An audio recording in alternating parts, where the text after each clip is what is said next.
And now we move from my favorite film in the franchise to my least favorite. But something touched me deep inside the day the music died. Hello everyone, Gilligan Kruger, 0829 here, and welcome to day 3 of my American Pie movie series review. Today we'll be looking at the third film in the wildly popular franchise, American Pie 3, The Wedding. Or American Pie, The Wedding, or just American Wedding. I've heard all three, to be completely honest. But, whatever you want to call the title, we all know that wedding bells are finally ringing on the franchise. Who's walking down the aisle? Well, you probably already know that by now. Spoilers, it's Jim and Michelle! But you're more interested in seeing the crazy hijinks that lead up to said wedding. I mean, how do they live up, exactly? Well, once again, we've got a lot to talk about, so let's just jump right in. This is American Pie 3, The Wedding. So, this movie actually starts with Jim and Michelle celebrating their college graduation by having dinner at a fancy restaurant. Unbeknownst to Michelle, Jim is planning on proposing, but only finds out over the phone with his dad that he left the engagement ring at home. That's a problem, and Jim's dad is currently driving up there to give it to him. After a trademark American Pie embarrassment sequence, and I mean really embarrassing sequence, I won't tell you this just because it's really unexpected, Jim finally does propose to Michelle, and she happily agrees. So, we're next cut to Jim's engagement party where some of his friends are coming back. Finch is back in town, and so is Kevin, though for whatever reason, Oz doesn't come back. I don't know, but one thing at a time. But whether Oz comes back or not, you know who also is coming, and it's Stifler. And he crashes the engagement party and embarrasses Jim some more. This time not only in front of Jim's parents, though, but in front of Michelle's parents. And they begin to doubt whether he will make a good husband for her or not. But again, we have other things to discuss. Like, for instance, Michelle's sister, Cadence, who we've never really heard of or seen in the last two movies, but again, one thing at a time, is also coming into town for the wedding. She's played by January Jones in this movie, and she instantly gets the attention of both Finch and Stifler, who actually switch personalities. You heard me right. Finch is now the douche, and Stifler is the polite gentleman in order to impress her. And the movie that follows is essentially, well, mainly Jim's attempt to get the perfect wedding, not only in his eyes, but especially to impress Michelle, who really wants it to go the way she's been imagining it. So, to be completely honest, this review is going to be kind of weird, because in this movie, to me personally, I feel a lot of the good stuff kind of leads into the bad stuff in this movie, and vice versa. The bad stuff heads towards the good stuff. But let's start the movie on a high note. So, firstly, I have to give this movie credit just for trying something completely different. In fact, this goes for a more serious wedding-esque movie feel, or a wedding preparation movie, instead of where the original two were kind of like party-hard romances. And we saw a lot of the parts where the teens, or in the case of Pie 2, college students, were going after sex and drugs. But here, director Jesse Dillon doesn't really give us that feeling as much. He opens up the characters a little more. We learn a lot more about them, stuff we could only really guess at from the last two movies. Even John Cho's MILF guy, and I'm kidding. I'm not kidding, actually. That's what IMDb calls him. If any of you know what his real name is, please tell me below, but that's been bothering me. Even he seems like a more serious and straightforward character, because in one scene at the engagement party, he's talking to Jim and says, you know, food kinda sucks, but overall, great party, man. And that was really nice to see. So that was really good for that, but it does kind of lead to some problems in the film. This is my biggest problem for the movie. I'm going to get over with first, and that is because this movie tries to be both serious and funny at the same time, it doesn't really feel structured for that.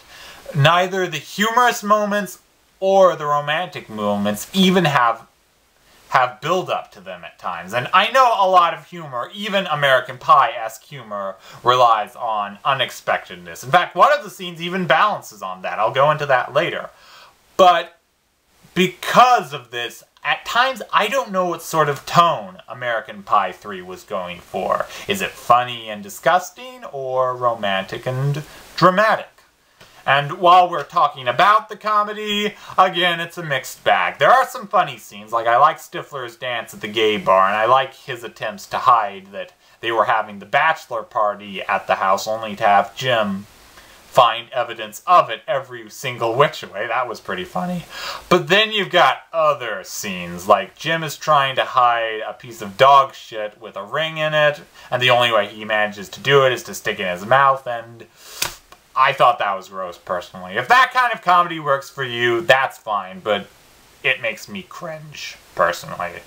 However, let's talk about what I have been praising for the last two movies, and that is the interactions between the characters. How are they in this one? Well, they're still good. I mean, the characters are still interesting, and I still like them. By now, most of them have become so memorable, I don't really need to introduce them. But for whatever reason, as I said earlier in my review, some of the characters don't appear in this one. They aren't even mentioned. Like, Oz, Heather, and Vicky, they don't appear in this movie, and I don't know why, because I liked seeing all of these characters again. That was the charm of these movies for me. And this is Jim's wedding, so I think it would be important to see them all together. At one point, I'm really thinking, oh, this is nice, but where are all of the other characters? Aren't they coming in? And that kind of bothered me. Now, alright, let's be completely fair. I have no idea whether it was the actual movie that decided not to include them in the story, or whether Klein, Reed, and Savari just didn't want to reprise their roles, so it's really more of a nitpick and I won't hit the movie on it. But other than that, the interactions are still really good in this movie, and the way the characters act is really believable. Like, I really like the concept of Stifler and Finch switching personalities. That was really clever and really original. That was cool. That was completely unexpected, actually. I did not see that coming. And what really impressed me in this movie was Allison Hannigan's performance as Michelle. Not to say I didn't like her before, I thought she was great, but here she really shines because you can see why she's afraid of this wedding and her life afterwards, and you can believe it, especially in one scene towards the end where she's talking to Jim's dad about some advice. You heard me right, she's not going to her parents, her sister, or even Jim's mother, but to Jim's father about whether or not she should worry about this and whether she should go through with it. And that's a really powerful scene. You can understand exactly what she's feeling, because all this time we've kind of been setting it up more so to where we thought Jim was really worried about this wedding, but now we see Michelle is just as worried, or even more so worried about it. And here I really think the director decided to give it that feeling of romanticism, and it worked.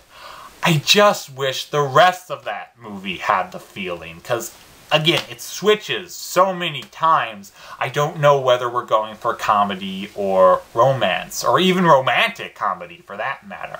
That's just really holds it back at times. Overall, though, while I don't get into this movie the way I did the first two, I still did enjoy it, and I did like it. So, the problems are there, but they're not as bad as I think I probably put them out to be. So, yeah, I know I'm wrapping this review up a little bit short, but I'll give you my quick conclusion on what I think of American Pie 3: The Wedding. Is it a great movie? Is it even... Actually, okay, let me rephrase that, because I don't want to reshoot this again. Is it a great movie? No, it does have problems, but overall I do think it still has the American Pie heart that the first two did so well. I think if you enjoyed the first two movies and want to see how this one goes, then definitely give it a watch. I think it was a very good ending to the franchise, at least until our new reunion comes out 9 years later this weekend. So yeah, I do recommend the movie more than enough to give it 3 stars out of 5. for American Wedding. I'm hoping to give an equal or even more positive review of American Reunion this weekend. You can find all my movie reviews on my YouTube channel. If you have a movie you'd like me to review, comment on this video or on my channel. Until next time, peace!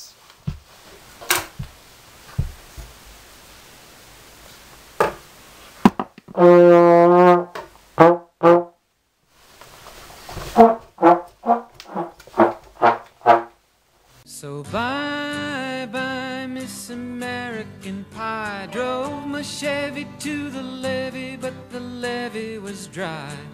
And them good old boys were drinking whiskey and rye, singing, this'll be the day that I die. This'll be the day that I die.